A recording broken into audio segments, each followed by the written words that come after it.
It's the last supermoon of the year, so you guys know what that means? Time for a full moon hike. I'm in a park in Boulder right now. I'm about to meet my friends and we're gonna go on a full moon hike up Flagstaff Mountain. Hi guys, if you don't know me, I'm Audrey. On trail I'm known as Glow Stick. In 2018, I quit my amazing job in Washington, D.C. to thru hike the Appalachian Trail from Georgia to Maine.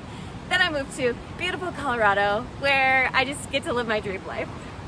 So I thought I would take you guys along on my full moon hike and also give you some tips if you've never been on a night hike or a full moon hike and you want to give it a try. Number one, safety first. I always like to do my night hikes in a group. I have night hiked alone on the Appalachian Trail, but typically I do like to go in a group just because it's safer, I feel more comfortable, and if something happens, there are people around that will help you out. Definitely bring with you layers, a light source like a headlamp, extra layers in case it gets chilly. Always tell someone where you're going and when you plan to be back. I always like to do trails that I'm familiar with if I'm night hiking, just because it lessens the chance that I could get lost in the dark.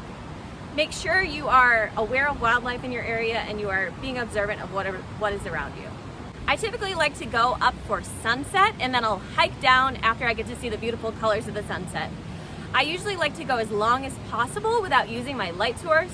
It takes your eyes in the dark about 20 to 30 minutes to fully get used to the dark, and it can take up to 45 minutes. So just give yourself a chance to get used to the dark out there, and you will be able to see a lot better than you think, especially when there's a full moon. I found a helpful article from REI for beginners to night hiking, so I'll put that down in the comments section. But anyway, guys, let's get into it. I don't want to miss sunset.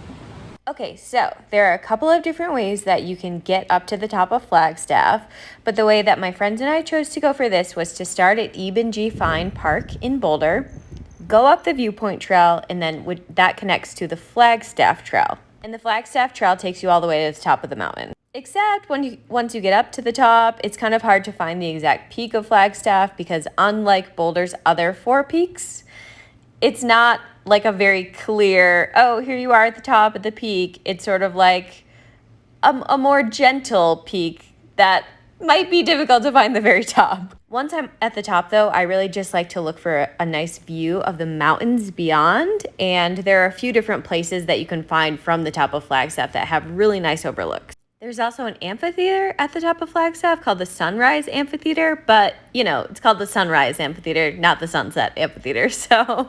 Anyway, if you're local to Boulder, I think this is a really nice place to do a full moon hike or a night hike.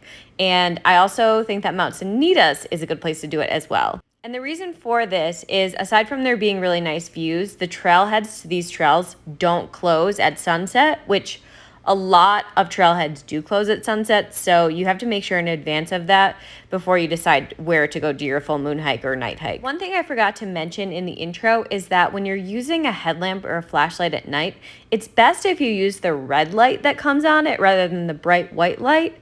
Though I personally have kind of a hard time seeing with that red light, so I often will use the white light. But it is best practice to use red because then you don't ruin your night vision, the night vision of those around you, and it'll be less disruptive to animals. So if you don't mind using the red light, you should do that. And if you're thinking of doing your first night hike and you need some pointers or you need a little motivation, reach out to me and I'm happy to talk you through it. I used to work in environmental education and I would take school kids on night hikes on their usually very first night hikes.